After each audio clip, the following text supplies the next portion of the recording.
If you enjoy our podcast, please like and subscribe and consider becoming a digital subscriber to the Albuquerque Journal to help us bring you more content like this. You can find this episode and all of our podcasts on the Albuquerque Journal website, abqjournal.com, as well as YouTube, iTunes, and Spotify. See the show notes for a discount code on a digital subscription. Thank you for supporting the Albuquerque Journal, New Mexico's leading news. Hey everyone, welcome to the Business Outlook Podcast. I'm your host, Journal Business Editor Matthew Narvaiz. I want to thank our sponsor, Central New Mexico Community College. On the show today, we have Alissa Chavez, a remarkable young entrepreneur, the CEO and founder of EasyFlow. We talk about how she created her first life-saving invention, the hot seat, while still in high school, her work empowering underrepresented youth through STEM and entrepreneurship, and her children's book, The Inventive Adventures of Alissa, and her latest innovation, a new product called Mix. Hope you enjoy.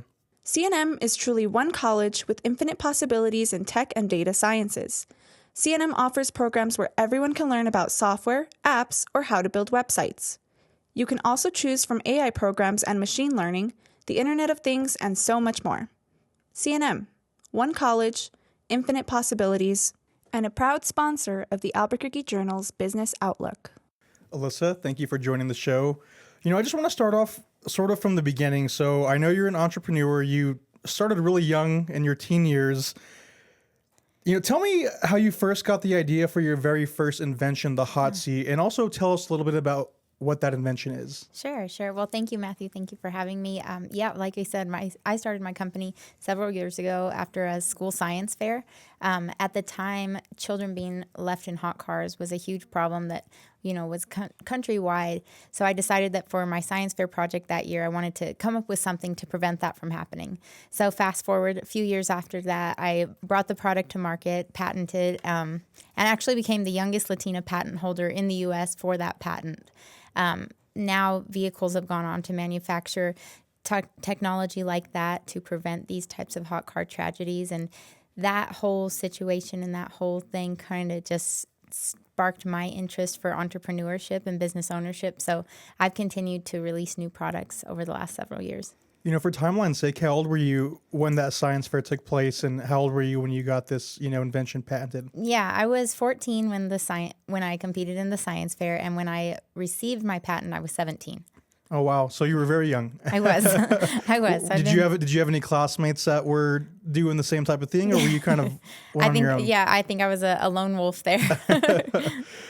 So you were in high school too when you found your company, Asila, right? Yes. So, what was it like balancing school, business, and your personal life at such a young age? Yeah, I think looking back, it was probably something that, had I known what I was getting myself into, would I have done it the way that I did? I don't know, but I'm really glad that I did, because this whole journey of entrepreneurship and business ownership has really just been unimaginable in so many ways, and I'm so glad that I'm able to do what I love through my company.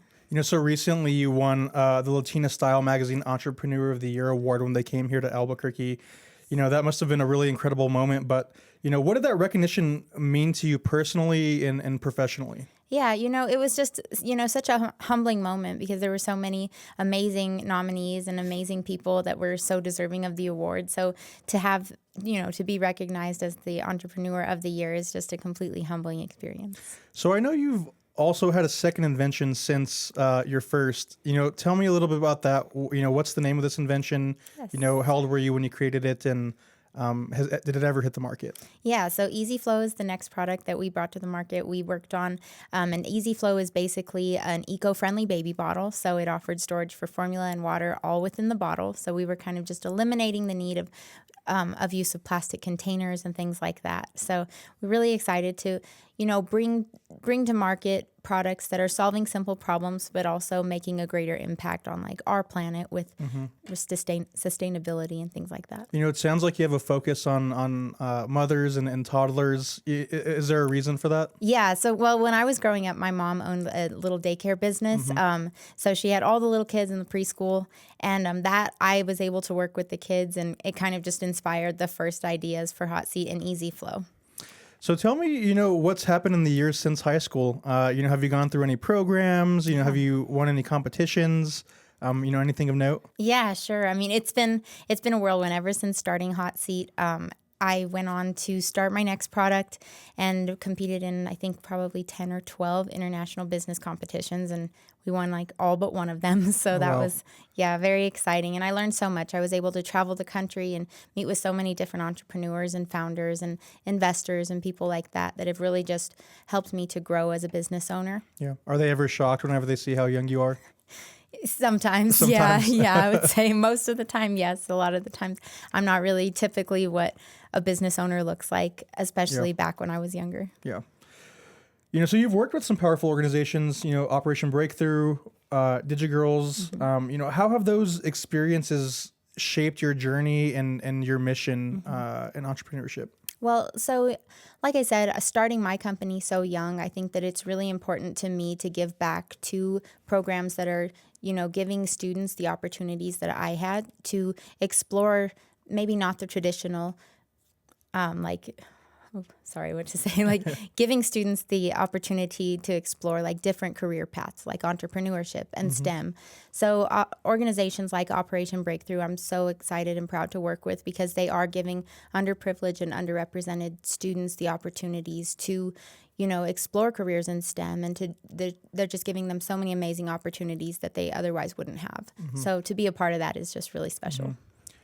Do you think when kids see you and, you're a woman, you're Latina, do you think that, is important for kids to see that? I hope so. I hope that they see themselves when they see me, doing things that I don't think is typical for people of Latina descent or for younger women. Yeah. So you also authored a book, The Inventive Adventures of Alissa. I think it came out last year. It's a pretty creative way to inspire kids. What made you want to write this children's book, and what message do you hope young readers take away from it? Yeah, sure. So I wrote and released The Inventive Adventures of Alissa based on my story of starting my company as a high school project. And I wanted to really bring this down to a kid's level because, like I said, I've been able to give back to so many organizations that gave so much to me. And I hope that I can inspire young kids to start thinking about things like that. Like maybe that idea isn't just a dream in your mind. Maybe it can be something that can be a business that can help people and that can make an impact. So with my book, that was really the goal, was to just encourage people to, stay creative and to not really just dash away their dreams as maybe just a dream, but maybe it's something that could actually become something. This might be sort of the same question, but, I'll ask it again. So a lot of young people do have big ideas, but don't know where to start. What advice would you give them? Yeah, there's so many programs out there that I wasn't aware of when I was first starting my business. But I think the best advice is just take that first step. Go to Google, do a Google search, find out what is the next thing that I need to do. There's so many people, teachers, mentors that you can talk to just to get the next step. For me, it was a patent attorney that I met at a science fair event, and he was like, "We've got to get this patented. This is the start of a business." So I think it's just finding those people that are going to help you, know what the next step is, even when it seems uncertain. Sounds like you're busy a lot. How do you stay motivated and, keep coming up with new ideas? Is there, a routine you have? Is it your mindset?